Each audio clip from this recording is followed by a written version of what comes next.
যে একদমই পড়ো নাই, জাস্ট তুমি চ্যাপ্টারগুলোর নাম জানো, সেক্ষেত্রেও কিন্তু তোমার এখন একটা কামব্যাক দেওয়া সম্ভব।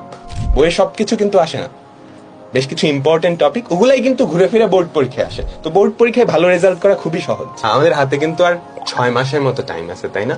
জানুয়ারি, ফেব্রুয়ারি, মার্চ, এপ্রিল, মে, জুন, জুলাই, 6 মাস না 5 মাস? লাস্টের মাসটা যদি রিভিশনের জন্য রাখে বা মডেল টেস্টের জন্য রাখে তাহলে 5 মাস। তাহলে 5 মাস। তো 5 মাস, সাবজেক্ট কয়টা? 4টা হচ্ছে আমাদের গ্রুপ সাবজেক্ট, 4 দুগুণে 8, 2টা পেপার, তো 8টা সাবজেক্ট, আর বাংলা, ইংলিশ, আইসি, টোটাল 11টা সাবজেক্ট। তো এই 11টা সাবজেক্ট যদি আইডিয়াল কেস চিন্তা করো, তোমাকে কিন্তু 5 মাসে কভার করতে হবে। এখন অনেকেই আছো যারা অলরেডি শেষ করে ফেলছো, ওদের তো চিন্তা নেই, ওদের এখন রিভিশন টাইম, তাই না? আমাদের ফাইনাল রিভিশন ব্যাচের সাথে তোমরা তোমাদের কনসেপ্টগুলো জাস্ট রিভাইজ করে নিবা। পরীক্ষায় যা যা ইম্পর্টেন্ট আমরা কিন্তু এই কোর্সে তাই পড়াবো। হ্যাঁ, পরীক্ষায় যেগুলো আসতে পারে, আমাদের মেইন টার্গেট হচ্ছে এইচএসসি পরীক্ষায় ভালো করা। আমরা এক্সট্রা কোনো কিছু কিন্তু এখানে পড়াচ্ছি না।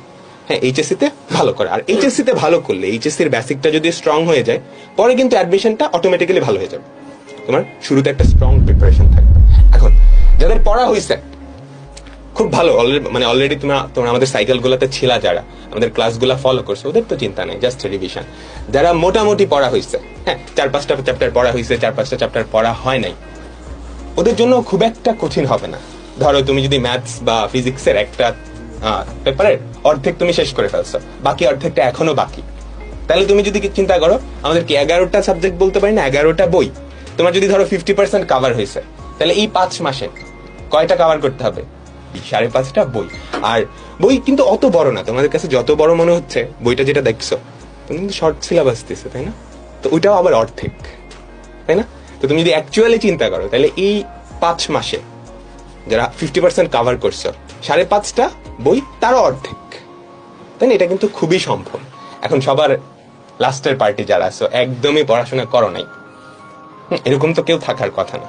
কলেজে উঠছো, 1.5 বছর চলে গেছে, একদমই পড়াশোনা করো নাই, এরকম তো হওয়ার কথা না। ম্যাথসে ম্যাট্রিক্স নির্ণয়, ফিজিক্সে ভেক্টর, এগুলো তো সবাই পড়ছো। আমি ধরে নিচ্ছি এই অবস্থায় আসো যে একদমই পড়ো নাই, একদমই পড়ো নাই, জাস্ট তুমি চ্যাপ্টারগুলোর নাম জানো, সেক্ষেত্রেও কিন্তু তোমার এখন একটা কামব্যাক দেওয়া সম্ভব। হ্যাঁ, সেক্ষেত্রে 5 মাসে কয়টা চ্যাপ্টার কভার করা লাগবে? কয়টা বই কভার করা লাগবে? 11টা বই। তার মানে এমন ভাবে পড়া লাগবে প্রতি মাসে যাতে 2টা করে বই কভার হয়।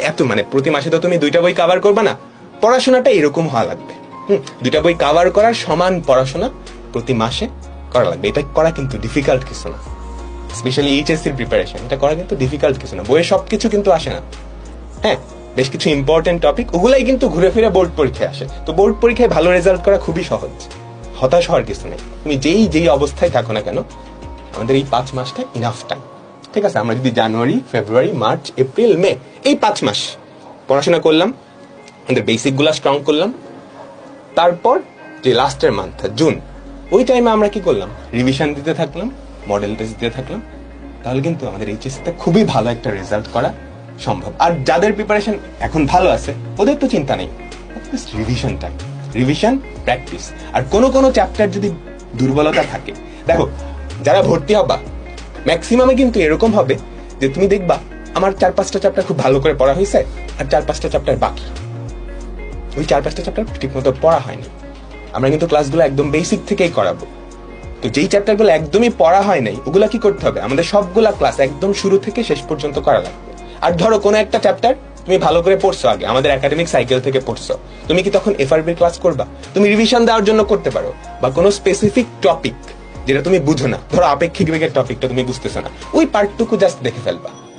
পুরা ক্লাস কিন্তু করার দরকার নাই, যদি তোমার প্রিপারেশনটা ভালো থাকে। আর ম্যাক্সিমাম স্টুডেন্টেরই কিন্তু এই অবস্থা। হ্যাঁ, যে 10টা চ্যাপ্টার, এর মধ্যে 3-4টা চ্যাপ্টার খুব ভালো করে পড়া হয়েছে। এখন ওগুলো এখন তো তোমার মনে হইতেই পারে, ভাই অনেক ক্লাস, এত বড় বড় ক্লাস কি এখন করা ঠিক হবে? যাদের প্রিপারেশন ভালো কোনো একটা চ্যাপ্টারের, ওগুলো করার দরকার নেই, বাকিগুলো তুমি করো। হ্যাঁ, আমরা কিন্তু একদম বেসিক থেকেই পড়াবো। আমরা ধরে নেব যে তুমি কিছু পড়ো নাই, বা পড়লেও ভুলে গেছো। হ্যাঁ, সো যাদের আগে থেকে পড়া হয়েছে খুব ভালো করে, ওরা পুরা ক্লাসটা বা যেই চ্যাপ্টারগুলো তুমি ভালো করে পড়ছো, ওগুলো না দেখলেও কিন্তু হয়। আমাদের প্র্যাকটিস শিট থেকে দেখে জাস্ট প্র্যাকটিস করবে আর কি। ওকে।